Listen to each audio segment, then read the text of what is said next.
Hello everyone, welcome back to my YouTube channel Victory Biology Classes. मैं आपका जेके प्रजापति। आज के इस वीडियो के माध्यम से मैं आपको मादा जनन तंत्र के अंतर्गत ये दूसरा वीडियो देने वाला हूँ। इसके पहले के वीडियो में आप लोगों ने देखा था कि प्राथमिक जनन अंग और द्वितीयक जनन अंग में मादा जनन तंत्र को मैंने बांटा था और किसके अंतर्गत कौन से अंग आते हैं इसको मैंने विस्तार पूर्वक से आपको जानकारी दे दी थी।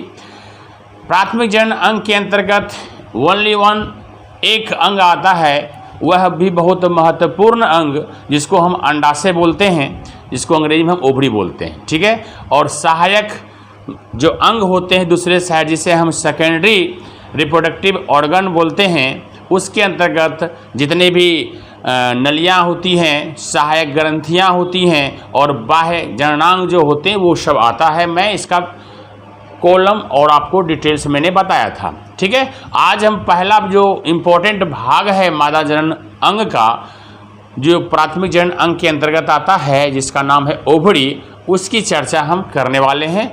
आइए उसको देखते हैं। ओवरी क्या होता है, कहाँ होता है और इसका काम क्या होता है ना। तो देखते हैं, आइए ओवरी के बारे में पढ़ते हैं। और ये फिगर आप देख रहे हैं, तो ये फिगर में ओवरी कहाँ पे है, ओवरी आपको देखते हैं यहाँ पे, यहाँ एक है और एक यहाँ है। हाँ, तो ये मादा जननांग का ये संपूर्ण फिगर है। तो दोनों साइड में एक लेफ्ट और एक राइट में ओवरी होता है, ठीक है, अंडाशय होता है। और ये प्राथमिक जनन अंग के अंतर्गत आता है। जिस प्रकार से पुरुषों में, नर में प्राथमिक जनन अंग विरसन हुआ था, जिसे हम टेस्टिस बोलते हैं, जहाँ पे शुक्राणुओं का निर्माण हुआ था, ठीक उसी प्रकार ये मादा का ये प्राथमिक जनन अंग है और इसमें अंडाणु का निर्माण होता है। तो आइए देखते हैं कैसे अंडाणु का निर्माण होता है। उसके पहले हम बाह्य आकृति पहले हम अंडाशय का देखते हैं, उसके बाद हम इसके आंतरिक आकृति की जब चर्चा करेंगे तो कुछ बातें हम विशेष पढ़ेंगे। अब फिर और इसकी विशेष बातें जो होगी जब आत्रचक्र मासिक धर्म के बारे में, जब आपको मेंस्ट्रुएशन साइकिल जब बताऊंगा तो उसमें और इसकी डिटेल्स होगी, ठीक है। तो आइए देखते हैं, स्टार्ट करते हैं। तो जैसा कि नाम है यहाँ पे अंडाशय, ठीक है, अंडाशय, इसको हम ओवरी बोलते हैं, ठीक है।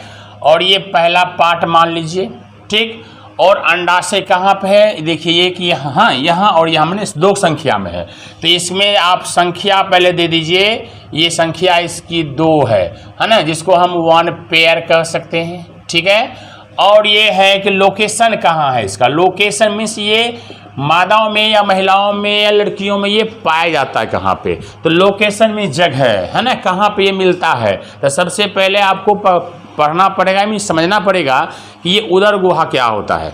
उदर तो जानते हैं, ये पेट वाला भाग उदर भाग है, एब्डोमेन है, ठीक है। लेकिन गुहा क्या होता है, गुहा जो खाली जगह जो पूरे हैं डिब्बा टाइप के अंदर से, उस सारी जगह को गुहा बोलते हैं। तो उदर गुहा में वृक्क, जिसको हम किडनी बोलते हैं, किडनी के पीछे का भाग जो है वो कहलाता है अंडाशय, ठीक है। तो ये लोकेशन क्या है, ये लिख सकते हैं उदर गुहा, उदर गुहा में वृक्क, जिसको किडनी बोलते हैं, किडनी के पीछे, उदर गुहा में वृक्क के पीछे का भाग है ना, पीछे का भाग ये है। और संख्या इसकी कितनी है, 2 है। वहां पे ये पाया जाता है ओवरी, ठीक है।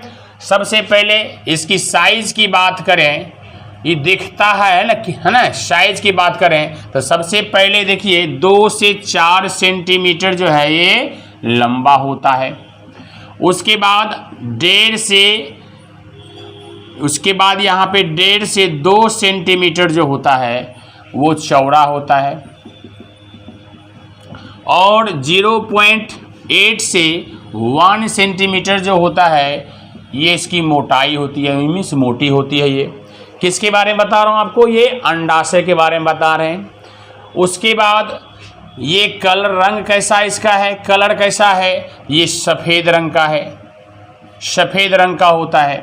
और ये बादाम आकार का होता है। और इसमें जोड़ लीजिए बादाम के आकार का, है ना। इसमें तो लंबाई चौड़ाई मोटाई में ये आ गई, आकार बादाम के आकार ऐसा लगता है, रंग सफ़ेद इसका होता है। ये अंडाशय के बारे में जानकारी आप ले रहे हैं। उसके बाद अगर ये यौवनारंभ मैंने आपको बताया था कि लड़कियों में 12 से 14 वर्ष में शुरुआत होती है, ठीक है। तो जब यौवनारंभ स्टार्ट होती है, इसकी कलर की और थोड़ी सी और बात करते हैं। यौवनारंभ मीन्स पुबर्टी आती है, पुबर्टी है ना। पुबर्टी में क्या होती है, मीन्स यौवनारंभ स्टार्ट होती है तो अंडाशय में, अंडाशय क्या होती है, चिकनी दिखती है। क्या दिखती, कैसे, चिकनी दिखती है। और यौवनारंभ के बाद मीन्स युवावस्था जब ढलने लगता है तो ये इसकी जो अंडाशय की है बाद, अंडाशय कैसा दिखने लगता है, अंडाशय धब्बेदार हो जाता है, धब्बेदार हो जाता है। तो ये आपने अंडाशय का बाहरी आकार को देखा, कितनी लंबाई है, कितनी चौड़ाई है, कहाँ पाता है, किस रंग का होता है, कितनी संख्या है। और यौवनारंभ कैसा दिखता है, जैसे यौवनारंभ खत्म होती है तो किस प्रकार ये नजर आता है। ये आप लोगों ने इसका बाह्य आकृतिक रूप में अंडाशय को देखा। अब मैं इसकी आंतरिक चर्चा की बात करता हूं। आप इसका स्क्रीनशॉट लें। उसके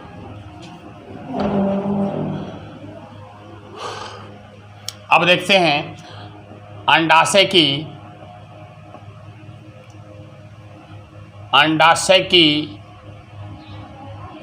आंतरिक रचना।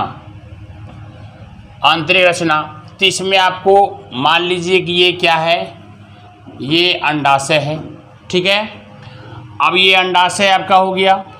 अंडाशय जो है एक कवरिंग से, एक लेयर से घिरी हुई रहती है, ठीक है।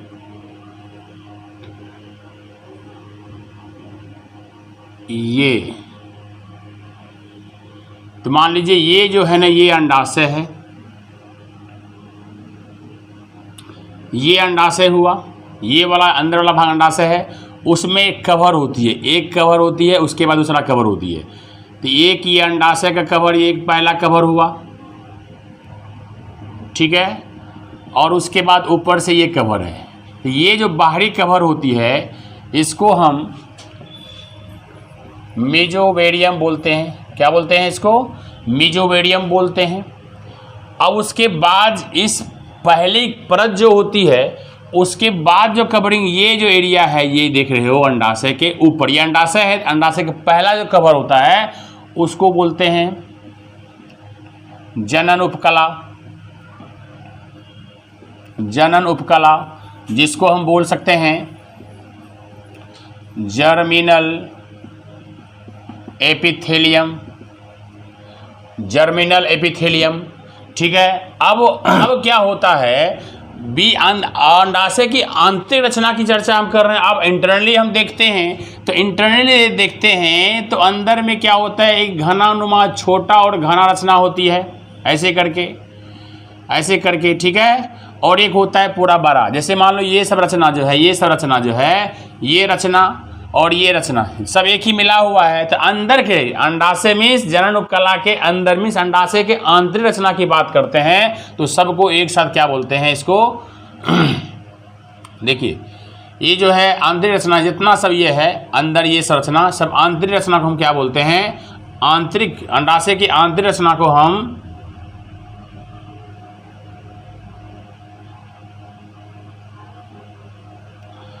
ये ऐसे बना हुआ है, कहीं कहीं घना होता है और कहीं जहाँ घना नहीं है, इसका मतलब बड़ा एरिया वो है।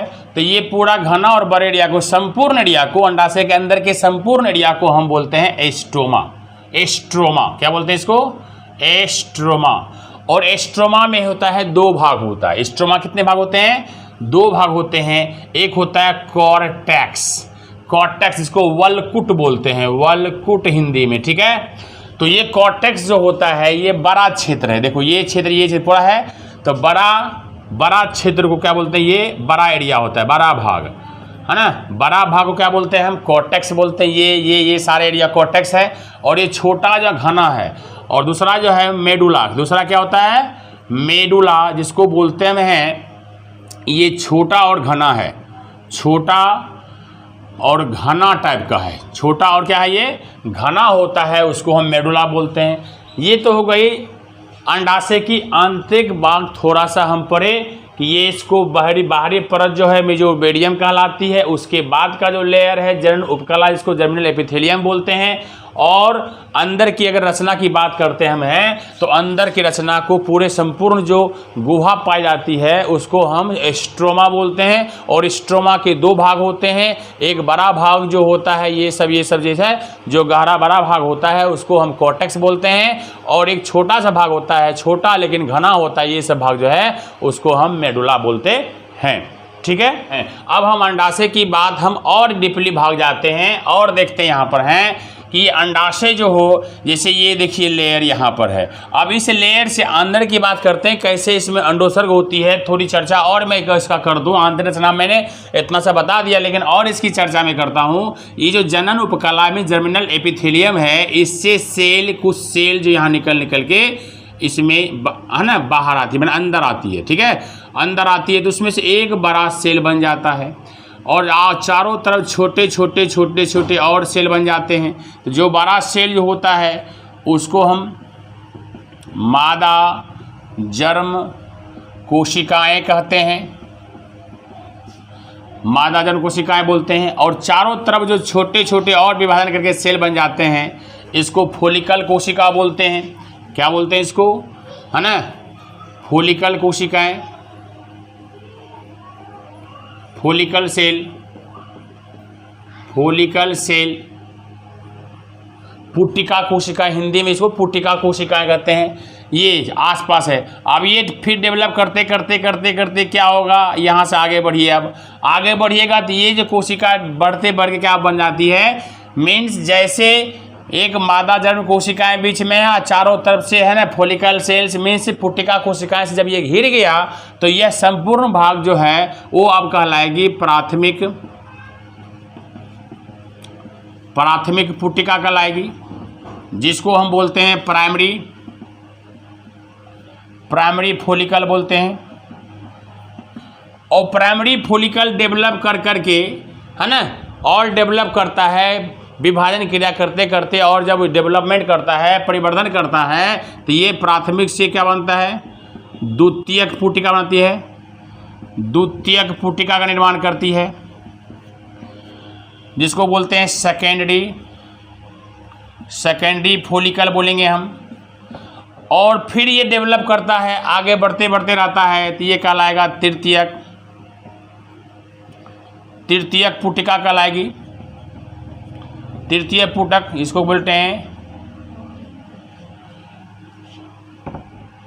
टर्सरी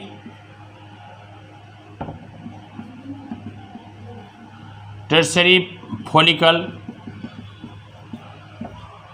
अब यहाँ पे टर्सरी फोलिकल कहते हैं, तृतीय पुटिका बोलते हैं। अब तृतीय पुटिका जो है अब किस में बदलेगा, फोर्थ में नहीं बदलेगा, ये बदल जाएगा ग्रेफियन पुटिका में। क्या, ग्रेफियन पुटिका में, ग्रेफियन फोलिकल बन जाएगा। और ग्रेफियन फोलिकल क्या करेगा, इसका मतलब ये जो है एक नवजात, ये जो है ग्रेफियन फोलिकल जब ये टूटता है इससे निकल करके एक जो है एक अंड बनाएगा, अंड का निर्माण करेगा। ठीक है, अंड का निर्माण करेगा, लेकिन अभी ये अनमेच्योर्ड है। क्या है ये, अनमेच्योर्ड है, मीन्स क्या, अपरिपक्व है। क्या है, अपरिपक्व है, अभी परिपक्व नहीं हुआ है ना, परिपक्व नहीं हुआ है, मीन्स अंड तो बना लेकिन वो क्या है, अपरिपक्व अभी है। तो ये अंड का निर्माण अभी अंदर ही हुआ है, अगर इससे बाहर निकला नहीं है। ठीक है, तो ये अनमेच्योर्ड है।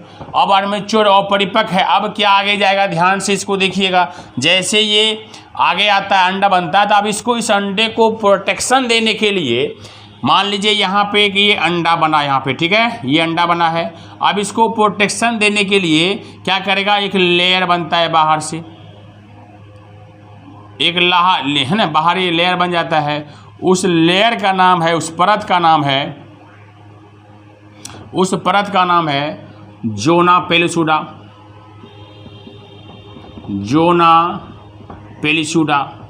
जोना पेलिसुडा बना हुआ है। अब यहाँ बेटी क्वेश्चन भी निकाल सकते हैं कि जोना पेलिसुडा किसका भाग है, किसका अंश है, मादा का कि नर का। ठीक है, अंडाशय का, गर्भाशय का, सब बातें आपको मिल जाएगी, जो पढ़ रहे हैं उसका होगा। ठीक है। तो ये जोना पेलुसिडा, और जेना पेलुसिडा के बाहर एक और लेयर होती है, माने 2 लेयर से है ना ये अंडा को घेर देती है। परिपक्व और होने के लिए जो दूसरा लेयर बनता है उसको बोलते हैं corona radiata. Corona radiata, corona radiata. तो कोरोना रेडिएटा क्या हुआ? कोरोना रेडिएटा भी किसका अंग है? ये अंडाशय का भाग है कोरोना रेडिएटा। अब कोरोना रेडिएटा दोनों मिलकर क्या किया? इसको प्रोटेक्शन दिया और ये कवरिंग करके रखा हुआ है, मैच्योर हो रहा है। जब ये अंडाणु जब अब क्या करेगा ये, अब यहाँ से क्या करेगा, इसके अंदर काम हो रही है। अब ये गर्भाशय का जो है ये अंडाशय का जो भाग है ये साइड, अब इसमें इसके सतह में सटेगा। कौन? ये वाला भाग जो अंदर काम हो रहा था अभी तक, ये सट के यहाँ आएगा और इसको सतह को थोड़ा सा क्रैक करके ये टूटेगा और बाहर निकलेगा। और यहीं से जब ये चीज़ संपूर्ण भाग यहाँ से जब यहाँ निकलती है, बाहर आ जाती है, या यही बात करते हैं कि यहाँ ये करके ये बाहर जब आ जाती है, यहाँ मान लो यहाँ आ गया, और बाहर निकलने के बाद क्या होगा? यहीं पर अंडा यहाँ पर निकल गया। तो अंडा निकल गया, इसका मतलब अंडोत्सर्ग की क्रिया यहाँ पूरी हुई। यही यहाँ से क्रिया मीन्स यहाँ पर क्रिया शुरू हुई, यहाँ से लेके अंडे बनने तक, परिपक्व होके निकलने तक की क्रिया जो होती है अंडोत्सर्ग कहलाती है, अंग्रेजी में ओवल्यूशन कहलाती है। ठीक है, ओवल्यूशन कहलाती है। अब जब यहाँ से निकल गई यहाँ से, तो अब क्या करेगा इस अंडाणु को? ये जो अंडाणु बन गया है, अब इसको क्या करेगा? जैसे बाहर अंडोत्सर्ग क्रिया हुई, अब फिर से एक लेयर इसमें परिवर्तन आएगा फिर से। तो परिवर्तन क्या आएगा? जैसे यहाँ पे अब फिम्बड़ी है, इसको कैच करेगा, पकड़ने से पहले क्या होता है, इसका रंग जो है एक पीलापन उसमें आ जाता है, एक ग्रंथि, अस्थायी ग्रंथि का काम ये करने लगता है, एक तरह से ग्लैंड बन जाता है। यही भाग है, माना अंडाशय जो परिपक्व होके जब निकल के अंडोत्सर्ग क्रिया हो गई, अंडाणु बन गया है ना। अब बन गया तो क्या बनेगा? ये इस पे एक लेयर पीला रंग का भाग हो जाएगा, पीले रंग की हो जाएगी। ठीक है, पीले रंग की ग्रंथि जो अस्थायी रहे, क्या रहेगा? जो अस्थायी रहेगी, उसका काम करेगा, उसी के जैसा ये काम करेगा। और क्या करेगा? और अस्थायी का काम करेगा उस व्यवस्था में। पीले रंग की ग्रंथि अस्थायी होती है, इस अवस्था को में इस संरचना जो बन जाती है, ऐसी संरचना बन जाती है। मान लीजिए इसे करके ये पीले रंग का हो गया और इसमें लेयर बना हुआ है। ठीक है, लेयर बना हुआ है। अब यहाँ इस अवस्था को हम बोलेंगे, क्या बोलेंगे हम? मीन्स इससे पहले ऐसा था, अब बदल करके ऐसा पीले रंग की हो गई है। इस अवस्था में को बोलेंगे हम, इसको बोलेंगे हम, क्या कहते हैं? Corpus luteum. क्या बोलेंगे? Corpus luteum. अब कॉर्पस लूटियम ये क्या अस्थायी ग्रंथि ऐसा बन गया है। अब यही कॉर्पस लूटियम जो है 2 प्रकार के मादा हार्मोन का स्रावित करती है। यही कॉर्पस लूटियम जो है 2 प्रकार के हार्मोन बनाती है। एक का नाम जो है प्रोजेस्टेरॉन है ना। कौन नाम है एक का? प्रोजेस्टेरॉन, और दूसरा जो है एस्ट्रोजन, है ना, एस्ट्रोजन हार्मोन। तो प्रोजेस्टेरॉन हार्मोन और एस्ट्रोजन हार्मोन ये मादा हार्मोन है, और यही 2 हार्मोन इसी कॉर्पस लूटियम से निर्माण होता है, इसी का इसका विकास होता है। तो ये आंतरिक संरचना के अंदर भी कुछ चीज़ें मैं डिटेल से थोड़ा बताया, जो कि आगे भी इसकी रिपीटेशन होगी, है ना। तो आज आपने अभी क्या देखा? अंडाशय के भाग को देखा, अंडाशय की आंतरिक रचना देखा, पहले बाहरी भाग अंडाशय कैसा होता है, और उसके बाद ये क्या कहते हैं, उसके अंदर के भाग को देखा कि स्ट्रोमा है जो पूरा गहरा है, बड़ा है, उसको है ना, जो बड़ा भाग है उसको हम बोलते हैं कॉर्टेक्स बोलते हैं, जो छोटा घना भाग होता है उसको मेडुला बोलते हैं। और ये जनन उपकला जो है जिसको जर्मिनल एपिथेलियम बोलते हैं, इसके जो उसी से एक नए सेल्स निकलते हैं, और निकल के मादा जन्म कोशिकाएं बनाती है, फिर उसके आगे पीछे चारों तरफ सेल और बन जाती है, तो उसको हम है ना ये पुट्टिका कोशिकाएं कहते हैं। और पुट्टिका कोशिका मादा जन्म सेल, ये सामूहिक रूप को हम प्राथमिक पुट्टिका कहते हैं। इसी तरह का डेवलप होते रहता है। तो द्वितीयक पुट्टिका बनेगी, फिर आगे बढ़ेगा तो तृतीयक बनेगा, तृतीय से क्या ग्रेफेन पुट्टिका बनेगा, और ये फूट के निकल के टूट क्या करेगा, एक अनमेच्योर अंडा का निर्माण करेगा अंदर में। और ये जब जैसे अंडा निर्माण कर या अनमेच्योर हुआ, परिपक्व होने के लिए इसके चारों तरफ जो क्या है और लेयर लग जाएगा। उस लेयर का पहले लेयर का नाम है जेना पेलुसिडा, उसके बाद कोरोना रेडिएटा है, और ये लेयर अभी तक रहता है। ठीक है, कब टूटेगा? यहाँ पर आएगा तब टूटेगा। ठीक है, तो ये जोना पेलुसिडा है, दूसरा लेयर कोरोना रेडिएटा है, और और जब इससे जब परिपक्व हो जाता है, परिपक्व होने के बाद जो इस अंडे से अंडाशय के सतह से सटता है और क्रैक हो से निकल के जब बाहर आती है अंडा, तो यही क्रिया अंडोत्सर्ग कहलाती है। और संपूर्ण क्रिया यहाँ से यहाँ तक जो अंडा बनने की क्रिया होती है अंडजनन कहलाती है। अंडजनन प्रोसेस में आपको बताऊंगा फिर से, ठीक है। और अंडा निकल गया तो अंडोत्सर्ग क्रिया हो गई, ठीक है। और ये सब है लगभग 14वें दिन होती है, पीरियड्स के 14वें दिन ये सब चीज़ें मादा के गर्भाशय में ये सब हर महीने प्रक्रिया होती है, ठीक है। और जब ऐसा बन जाता है, निकल गया तो कहला गया अंडोत्सर्ग हो गया। अब अंडोत्सर्ग के बाद क्या होती है, वह जो नए जो अंडोत्सर्ग हो गए उसका रंग रूप है थोड़ा सा चेंज हो जाता है और बदल के पीले रंग की, है ना, अस्थायी ग्रंथि जैसा ये हो जाता है। अस्थायी इसको इसलिए बोलते हैं क्योंकि हमेशा ये नहीं बनते रहता है। जब पीरियड्स आएगी वह टाइम आएगा, उसके बाद ये ग्रंथि होती है, फिर ये ख़त्म हो जाती है, ठीक है। इसलिए इसको अस्थायी ग्रंथि बोलते हैं। और अस्थायी ग्रंथि बनती है तो उस अवस्था को, उस संरचना को हम कॉर्पस लुटियम बोलते हैं। और कॉर्पस लुटियम जो चूँकि अस्थायी ग्रंथि का करती है तो वह 2 हार्मोन का निर्माण करती है, जिसको कहते हैं प्रोजेस्टेरोन हार्मोन और एस्ट्रोजन हार्मोन। ये दोनों मादा हार्मोन है, ठीक है, जो आगे बहुत बड़ी भूमिका निभाता है। ये क्या कहते हैं, चाहे प्रतिक्रिया कराने में है, सेक्स की इच्छा जाहिर करने में हो, और बहुत सारी बातें हैं जो कि आगे चल के हम इसको देखेंगे। ये हार्मोन्स, है ना, एक्साइटमेंट औरतों को, ये मादाओं को करता है, ठीक है। तो ये बात आपने मादा अंडाशय के बारे में आज आपने देखा, ठीक है। अब चूँकि वीडियो लंबा हो जाएगा तो मैं नेक्स्ट वीडियो में आपको गर्भाशय के बारे में भी और उसके पहले फैलोपियन ट्यूब जो है उसके बारे में आपको बताएंगे कि यहाँ से अंडाशय निर्माण हो गया, क्या कहते हैं, अंडाणु निर्माण हो गया, अब यहाँ से अंदर कैसे जाएगा और कहाँ पे फर्टिलाइजेशन इसकी होगी, फर्टिलाइजेशन होने के बाद फिर आगे कैसे बढ़ेगा, है ना, कैसे बच्चे का निर्माण यहाँ होगा, है ना। सारी प्रक्रिया स्टेप बाय स्टेप लेके चलेंगे और लगातार आप वीडियो को देखते रहें। किसी प्रकार की कोई परेशानी आपको हो तो आप ज़रूर कमेंट्स करके या पर्सनल मेरे व्हाट्सएप पे कंसल्ट करके आप मुझे बता सकते हो, हमसे डिस्कस कर सकते हो, ठीक है। तो चलें, मिलते हैं नेक्स्ट वीडियो में, तब तक के लिए गुड बाय, बाय बाय।